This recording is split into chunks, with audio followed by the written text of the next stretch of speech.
Audiencia en vista pública en el expediente número 3291-2015, formado por amparo en única instancia en la acción constitucional promovida por Walter Sierra Herrera contra la Corte Suprema de Justicia, Cámara Penal. El secretario general adjunto hará relación del acto reclamado y de las peticiones de fondo formuladas por la entidad postulante. Además, efectuará las advertencias reglamentarias respectivas de la presente audiencia.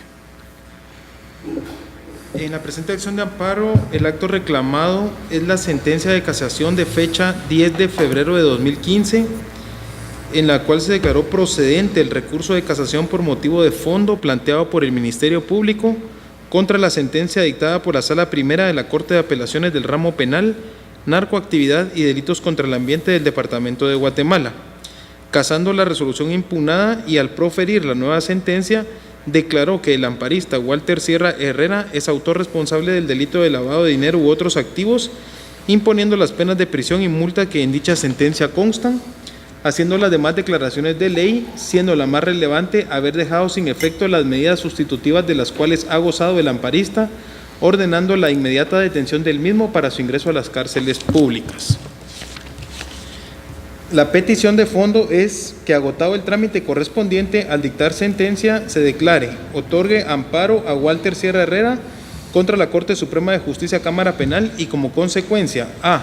restaurar la situación jurídica afectada y dejar en suspenso definitivo en cuanto al postulante la sentencia de fecha 10 de febrero de 2015 dictada por la autoridad impugnada, que declaró procedente el recurso de casación que por motivo de fondo interpuso el Ministerio Público.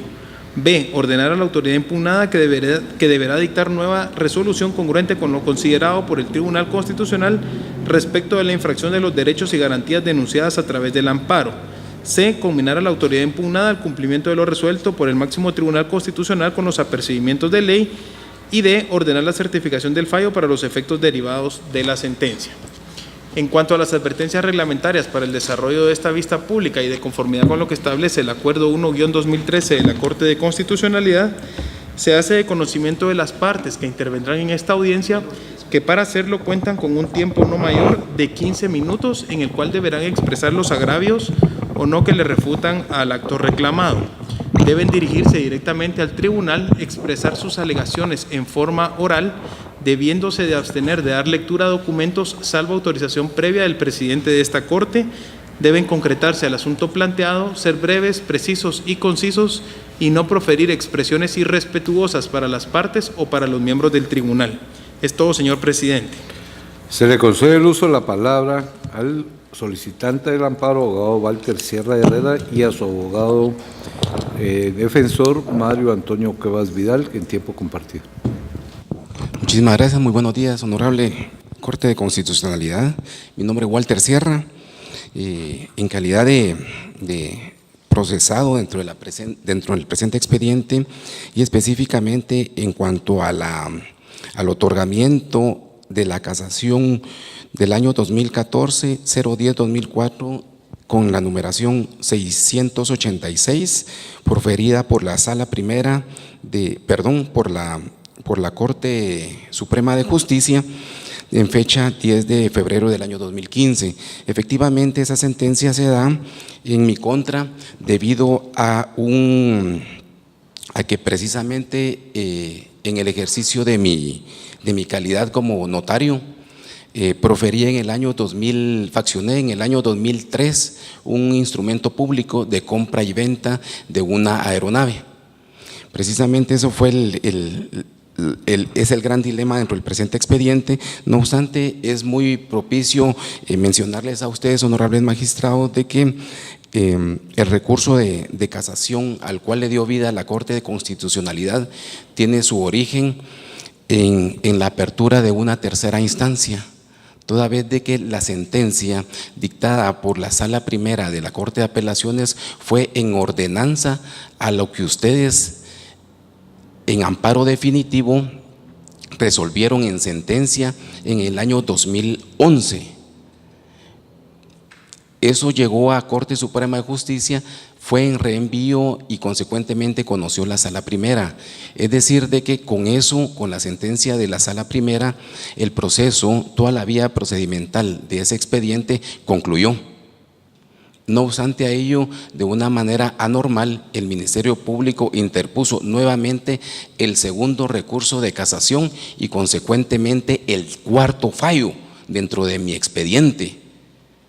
Y a eso le da origen la misma Corte Suprema de Justicia en la Cámara Penal, a lo cual a todas luces es evidente de que la Cámara Penal efectivamente no tenía ni la competencia ni la jurisdicción para conocer lo ya conocido mediante un recurso ordinario, revocar, modificar o ampliar en su defecto una sentencia constitucional de amparo, porque la sala primera de la Corte de Apelaciones de la Corte Suprema de Justicia, al emitir su sentencia de absolución, donde me absolvió, efectivamente fue en ordenanza al reenvío que le dio la Corte Suprema de Justicia a Cámara Penal, pero en cumplimiento al amparo definitivo otorgado en el año 2011 por ustedes, Honorable Corte de Constitucionalidad. Es decir, de que con esta casación que dio con lugar nuevamente la Corte Suprema de Justicia, estamos aperturando una tercera instancia, lo que a todas luces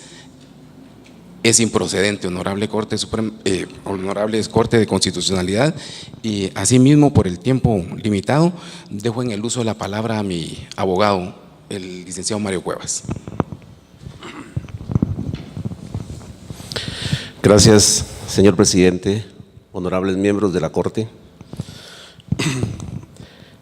en aras de tiempo trataré de ser lo más breve y concreto posible a fin de que ustedes tengan un conocimiento real de la situación que motiva esta acción de amparo. Los motivos del recurso de amparo son tres: la violación del derecho de defensa, la violación de la garantía del debido proceso y la violación del principio de presunción de inocencia. Indudablemente, el Honorable Tribunal Constitucional, al tener a su disposición el recurso, va a tener una relación concreta, detallada de los antecedentes del caso. Este caso se está tramitando aproximadamente desde hace 11 años en contra de mi defendido. Pero entrando ya en materia, señores magistrados, el Ministerio Público, en este caso concreto, plantea una casación por motivo de fondo, por errónea aplicación de la ley. Hace su argumentación, se le ordena por la Corte Suprema de Justicia a través de la Cámara Penal enmendar errores en el planteamiento de la casación y ratifica que el motivo es por motivo de fondo, por una errónea aplicación, una errónea interpretación de la ley. Si nos remitimos, honorable tribunal, a la sentencia que es objeto de esta impugnación en materia constitucional, la Corte Suprema de Justicia, a través de la Cámara Penal, declara con lugar la casación por errónea aplicación de la ley.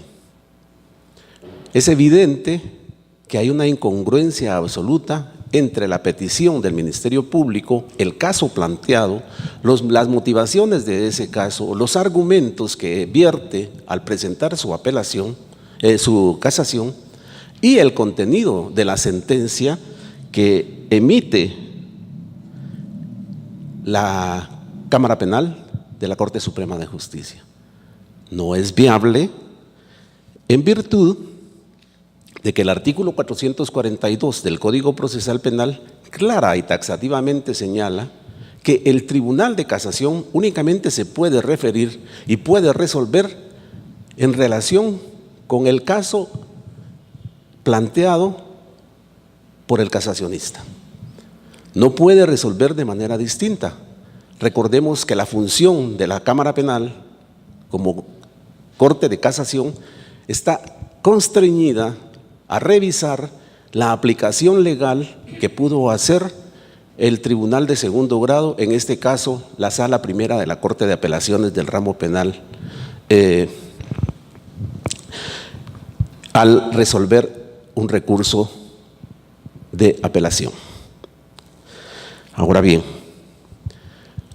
otro motivo en el cual se evidencia de forma definitiva la violación de naturaleza constitucional a que alude el recurso en su planteamiento es una evidente contradicción en la decisión adoptada por la Cámara Penal de la Corte Suprema de Justicia. ¿Por qué hablo de una evidente contradicción? Mi defendido, señores magistrados, ha referido a ustedes que esta Corte de Constitucionalidad, en anterior oportunidad, emitió una sentencia de amparo, otorgando el amparo definitivo a favor de mi defendido. Se le ordenó a la Corte Suprema de Justicia, a través de la Cámara Penal, que dictara nuevo fallo. La Corte viene, dicta un fallo exactamente igual al que fue objeto de impugnación a través de esta honorable Corte. Ello obligó a que el sujeto procesal acudiera a la Corte en demanda del cumplimiento debido del amparo. Y en esas circunstancias, la Corte de Constitucionalidad dicta un fallo, de nuevo conminando a la Corte Suprema de Justicia a través de la Cámara Penal a que se pronuncie realmente sobre las violaciones que la Corte de Constitucionalidad señala en la sentencia. En esa virtud, la Cámara Penal dicta de nuevo una sentencia de casación, acoge el recurso de casación, indicando que la Sala de Apelaciones vulneró el derecho de mi defendido al no conocer dos motivos de forma y no pronunciarse concretamente sobre la violación al derecho de la presunción de inocencia. Es de hacer notar que cuando la Corte de Constitucionalidad obliga a la Cámara Penal a dictar su fallo, de nuevo, le hace un señalamiento concreto que se pronuncie sobre la violación de la presunción de inocencia. En ese sentido, se dicta la sentencia de la Cámara Penal, acoge el recurso y ordena el reenvío. Al ordenar el reenvío, se remiten de nuevo las actuaciones a la Sala Primera de la Corte de Apelaciones del Ramo Penal, Narcoactividad y Delitos contra el Ambiente, y la Sala de la Corte de Apelaciones, acatando la orden emanada de la Cámara Penal, dicta su fallo, acogiendo el recurso de apelación, declarando con lugar el motivo de fondo de violación de la presunción de inocencia y consecuentemente absuelve a Walter Sierra Herrera del delito imputado, por el cual se había sido condenado por el Tribunal Primero de Sentencia Penal. Es esta segunda sentencia de la Sala de Apelaciones la que se impugna a través del recurso de casación que hoy es objeto de este amparo, en virtud que el Ministerio Público aduce que se malinterpretó la norma. Y la Cámara Penal de la Corte Suprema de Justicia acoge, como ya señalé, en condiciones totalmente incongruentes ese recurso y condena a Walter Sierra Herrera y ordena su inmediata aprehensión. Pero señalaba que las dos sentencias de casación son contradictorias. ¿Por qué, honorables magistrados? La primera sentencia a la que me refiero, que fue dictada por orden de este honorable tribunal, hace señalamientos concretos y particulares que el pronunciamiento debe versar sobre la violación de la presunción de inocencia, lo cual es cumplido por la Sala de Apelaciones.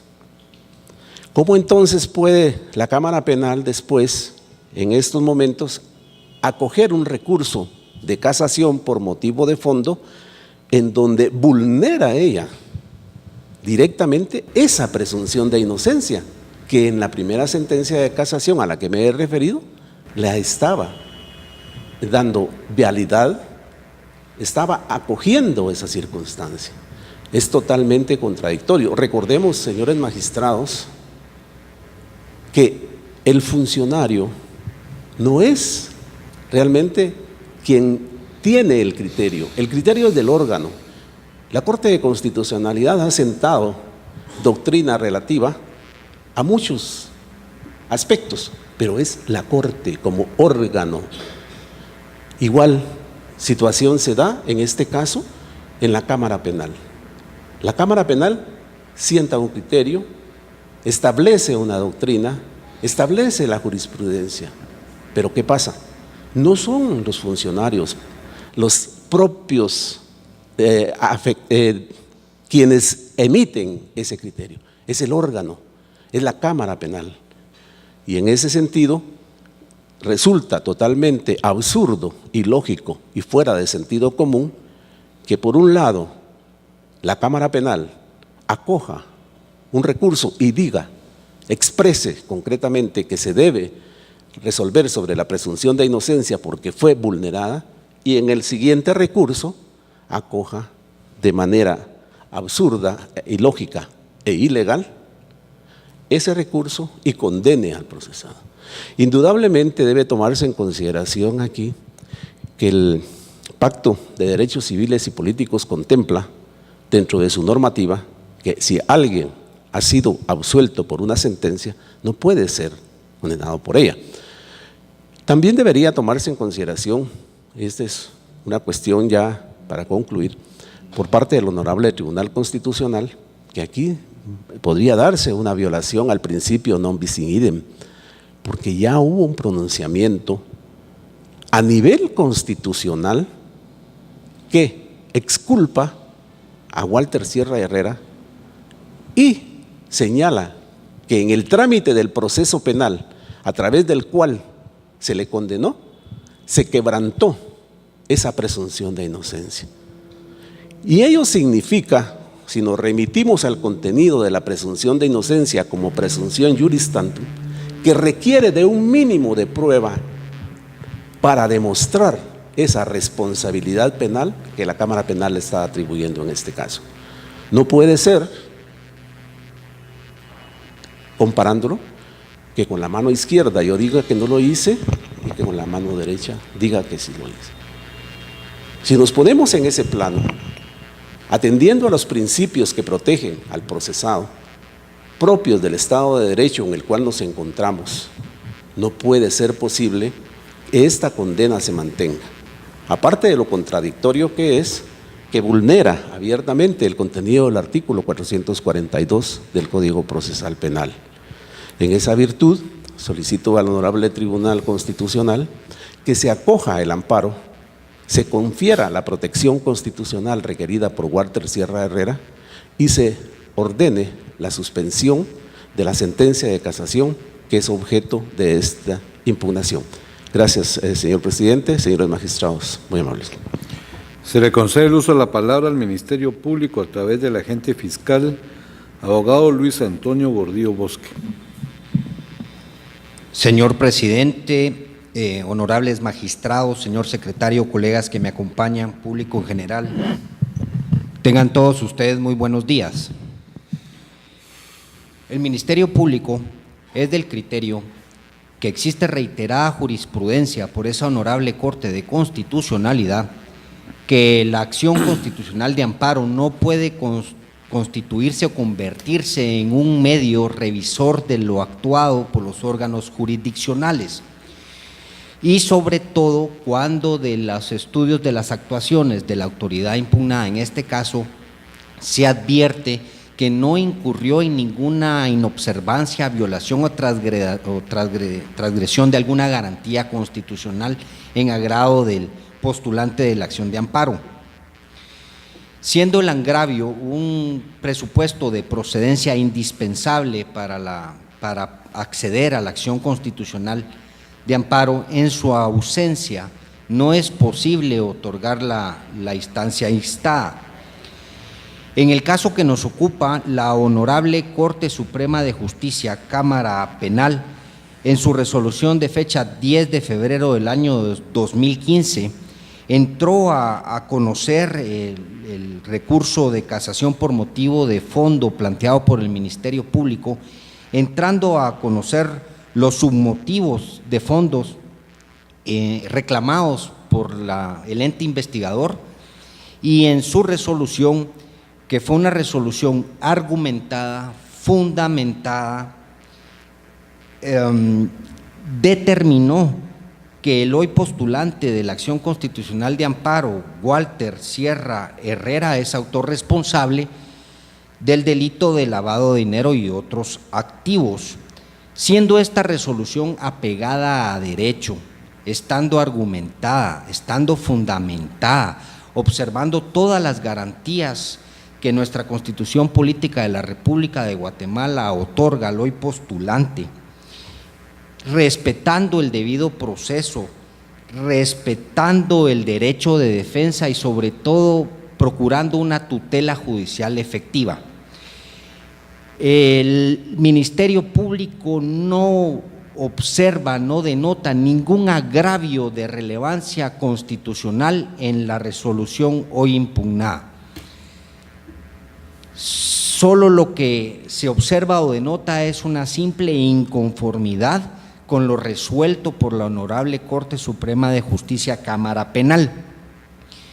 Al no existir un agravio de relevancia constitucional, esta institución solicita a la Honorable Corte de Constitucionalidad que la acción de amparo sea denegada, emitiéndose las demás declaraciones que por derecho correspondan. Muchas gracias. Se clausura la audiencia de vista pública.